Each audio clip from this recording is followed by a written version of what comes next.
आशा करती हूँ आप लोग ठीक होंगे। तो आज सुनाएंगे आप सभी को पति पत्नी की नोक-झोंक गीत। ये मेरी भाभी की गीत है, मतलब यही कहती हैं मेरे भैया से क्या कहती हैं इस गीत में है, तो लिखी हैं तो सुनाएंगी आप सभी को प्यारा सा गीत। मैं दोनों ननद हुई इनकी, तो देखो मुझको क्या कह रही, हम लोगों को क्या कह रही हैं, आप सभी को सुनाएंगी ननद के बारे में क्या कहती हैं अपने पति से।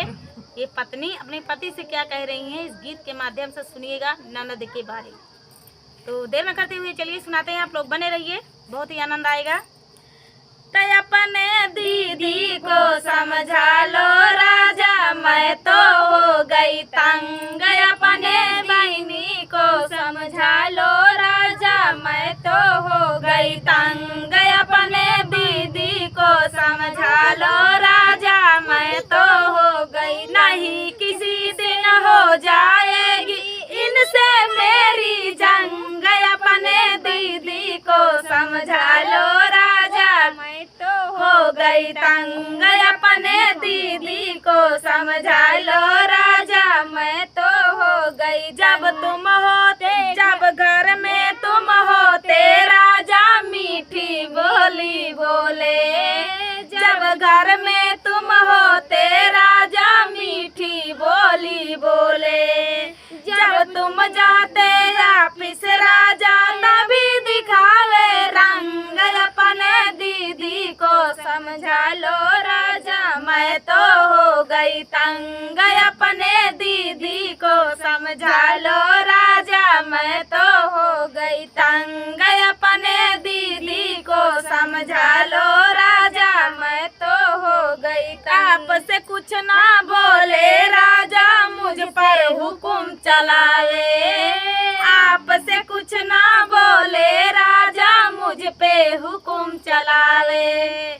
बोले ऐसी बोले राजा जैसे मारे, बोली ऐसे बोले जैसे बिच्छू मारे डंक। अपने दीदी को समझा लो राजा, मैं तो हो गई तंग। अपने बहनी को समझा लो राजा, मैं तो हो गई तंग। अपने दीदी को समझा लो राजा, मैं तो हो गई तंग। अपने दीदी को समझा लो राजा, मैं तो हो गई तंग। अपने दुल्हन को समझा लो रैया, मैं तो हो गई तंग। अपने दुल्हन का समझा लो भैया, मैं तो हो गई तंग। तो दोस्तों ये प्यारा सा गीत मैं तो मजाक में बोल दी थी। तो ये प्यारा सा गीत आप सभी को कैसा लगा। ननद भाभी की वैसे भी नोक झोंक हमेशा चलती ही रहती है, चलनी भी चाहिए, अच्छा लगता है, लेकिन ज़्यादा नहीं, थोड़ी बहुत। तो चलिए दोस्तों मिलते हैं नेक्स्ट वीडियो में, शाम भी हो रही है।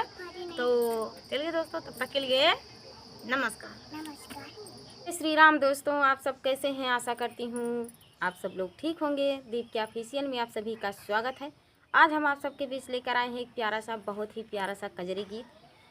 कजरी गीत आप सबको कैसा लगा दोस्तों कमेंट में ज़रूर बताना। चलिए सुनाते हैं प्यारा सा कजरी गीत। रनिया तो हर उमर लड़ी कैया, रतिया कैसे बिताई बुना। रनिया तो हर उमर लड़ी कैया, रतिया कैसे बिताई बुना। रतिया कैसे बिताई बुना, कि रतिया कैसे बिताई बुना। रनिया तो हर उमर लड़ी कैया, रतिया कैसे बिताई बुना। रनिया तो हर उमर लड़ी कैया, रतिया कैसे बिताई बुना। सोने की थाली में जेवन बनाए, सोने की थाली में जेवन बनाए। रनिया तो हर पिया बड़े रसिया, रनिया तो हर पिया बड़े रसिया। जेवना कैसे जेवऊ बुना, रनिया तोहर उमर लड़ी कैया रतिया कैसे बीतैबू ना। सोनवन के लोटा में जल भरी लाए, सोनवा के लोटावा में जल भरी लाए। रनिया तोहर पिया बड़े रसिया, पनिया कैसे पियैबू ना। रनिया तोहर पिया बड़े रसिया, पनिया कैसे पियैबू ना। रनिया तोहर पिया बड़े रसिया, पानी रनिया तोहर उमर लड़ी कैया रतिया कैसे बीतैबू ना।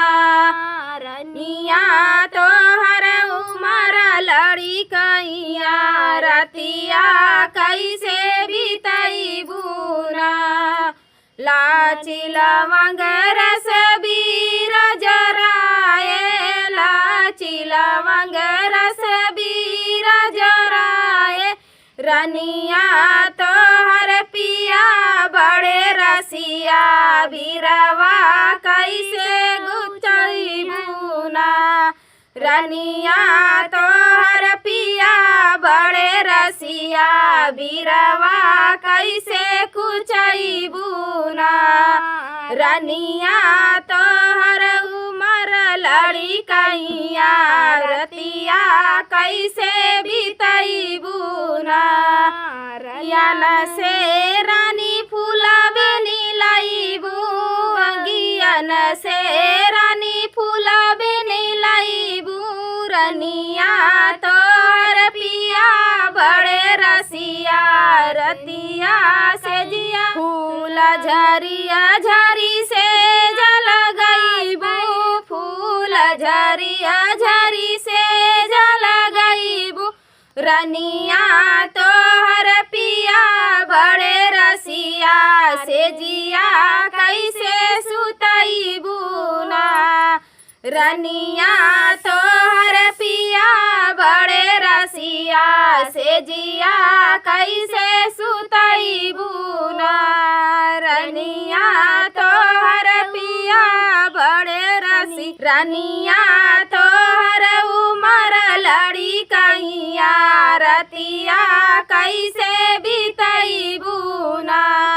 रनिया तोहर उमर लड़ी कैया रतिया कैसे बीतैबू ना। तो ये प्यारा सा कजरी गीत आप सबको कैसा लगा दोस्तों, कमेंट में जरूर बताना। मिलते हैं अगले वीडियो में, तब तक के लिए जय श्री राम।